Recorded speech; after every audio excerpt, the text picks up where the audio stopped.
Kailan po kayo na-diagnose ng diabetes? Na-diagnose po ako siguro po noong mga 6 to 7 years ago. Na-hospital kayo no? Nalaman ko lang po na grabe ang sugar ko nung ako ay na-hospital sa Makati Med.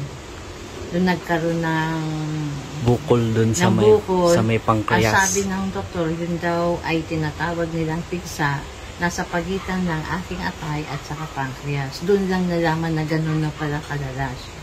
So, nung time na yon pinag-insulin kayo? Oo. So, naka-insulin, tapos ang gamot, may metformin at iba pa? Oo, marami pang gamot. Yung iba kasi sa tagal, hindi ko na rin matandaan. So, nung after na ma-stabilize, matanggal yung mga nana doon sa may pancreas, paglabas ng ospital, ano na po yung pakiramdam nyo? Anong pakiramdam ko noon, nakapangihina talaga at saka sobrang payat ko nung araw. Marami hindi nakakilala sa akin. Pero, gumamit pa rin ako ng insulin mga 1 to 2 months and then pumunta ko kay Dr.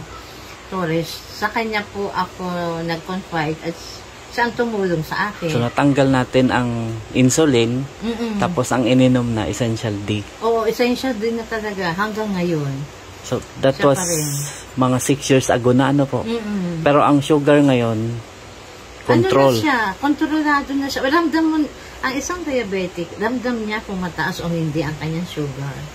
Apo, tapos, pag tumataas, anong pakiramdam niya? Pag tumataas ako, either may nangangating bahagi ng katawan ko, pangalawa, gutom na gutom ako, ako nang ihi, tapos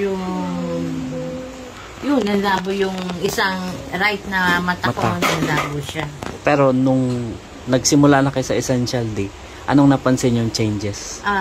Nakokontrol niya yung mga naramdaman ko na epekto ng diabetic ko. Medyo kontrolado niya ngayon. Although minsan nakakapag-cheat sa diet. Totoo yun. Na nag-crave ako, nag-cheat ako kasi gusto-gustong kumain. Pero wala rin naman niyang epekto dahil regular akong umiinom nito. Yan. So talaga ngayon, regular nang umiinom. Paano niyo po iniinom ang Essential D? Ito po ay nireseta sa akin ni Doc ng 3 times a day. Kaya every 8 hours ang inom ko siya. Apo. So, talagang maganda yung pakiramdam.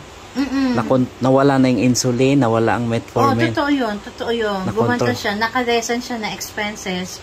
At saka, hindi pa sinasabi nila na synthetic na mga gamot. Mas maganda ang pakiramdam ngayon. Mas maganda, mas lumakas pa. Marerecommend nyo po sa iba?